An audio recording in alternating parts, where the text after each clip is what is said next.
আগের দিন আমার এই মেহেন্দি পরা ভিডিওটাতে তোমাদের অনেকের অনেক কোশ্চেন ছিল যে আমি কেন মেহেন্দি পরেছি।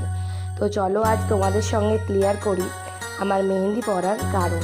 তো তাহলে আজ ব্লগটা স্টার্ট করি একদম আগের দিন থেকে। তো দেখো আমাদের পাড়ায় এসেছিল আজ সোহম। আমি ওপরে ছিলাম, হঠাৎ করেই দেখি সোহম আসছে, যার জন্য আমি আর নিচে নামার সময়টুকু পাইনি। এরপর আর সারাদিন কিছু করিনি। তারপর গেছিলাম সন্ধ্যেবেলা আমার বৌদিকে মেহেন্দি পরাতে। তো টুকটাক পরিয়েছি, কেমন হয়েছে অবশ্যই জানিও। আর এখন অনেকটা রাত হয়ে গেছে, 10:30 11:30 বেজে গেছে। আর আমার মাসির বাড়ি ছিল যেহেতু আমার বাড়ি থেকে একদম কাছে, তাই চলে গেছিলাম বাড়ি। এরপর আমি তাড়াতাড়ি করে সকালবেলা ঘুম থেকে উঠে বিছানা টিছানা গুছিয়ে নিচ্ছি। সংসারের যে টুকটাক কাজ থাকে আর কি, যে ঘর পরিষ্কারভাবে রাখতে আমার না খুব ভালো লাগে, কিন্তু ওই যে সময়ের অভাব, যার জন্য সমস্তটা কিছু করে উঠতে পারি না। কিন্তু যেদিন সময় থাকে প্রতিটা কোণা আমি পরিষ্কার করি। আমার নোংরা জিনিস, নোংরা কাজ একদম পছন্দ নয়।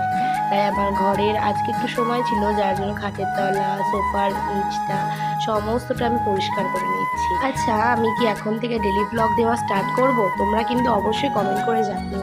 এরপর টুকটাক কাজগুলো করে, সব কাজের তো আর ভিডিও করতে পারি না। এরপর আমি স্নান করতে চলে গেলাম। এক একদিন এমন পরিস্থিতি হয়, পড়ানো থাকে সকালবেলা, স্নান করার টাইমটুকু পাই। ঘর যুব গোছানো তো দূরের কথা, সেই সন্ধ্যাবেলা আবার আসি, সন্ধ্যাবেলা এসে তো স্নান করার সময় হয় না। তো যাই হোক, এরপর আবার স্নান ধান হয়ে গেছে। আর তোমরা অনেকে কমেন্ট করেছিলে যে তুমি এইভাবে সিঁদুর পরো, ওইভাবে সিঁদুর পরো। আমাকে সামনেও অনেকজনা বলেছিল আমার ভিডিও দেখে, অনেক ভুল ত্রুটি ছিল, তো আমি সবই শোধরানোর চেষ্টা করছি। অনেকে কমেন্ট করেছিলে চুল বেঁধে সিঁদুর পরতে হয়, আবার অনেকে বলেছিল মাথায় ওড়না দিয়ে, চুল বেঁধে মাথায় ওড়না দিয়ে তারপর সিঁদুর পরতে। তো আমি সেটাই করলাম। আচ্ছা, তোমরা কারা কোথা থেকে আমার ভিডিও দেখছো একটু প্লিজ কমেন্ট করে জানিও, তবে আমি একটু জোর পাবো যে আমার ভিডিওটা ঠিক কোন কোন জায়গায় পৌঁছাচ্ছে। আমাকে যদিও অনেকেই বলে দিদি তোমার ভিডিও দেখি, অনেকেই এখন আমি টুকটাক রাস্তায় বেরোলে আমাকে বলে যে তোমার ভিডিও দেখি। আমি যদি কোনো জায়গায় যাই, সেখানে আমি একটা দুটো আমার ভিডিও দেখা মানে মানুষ পেয়েই যায়। তো যাই হোক, আমার বড্ড ভালো লাগে।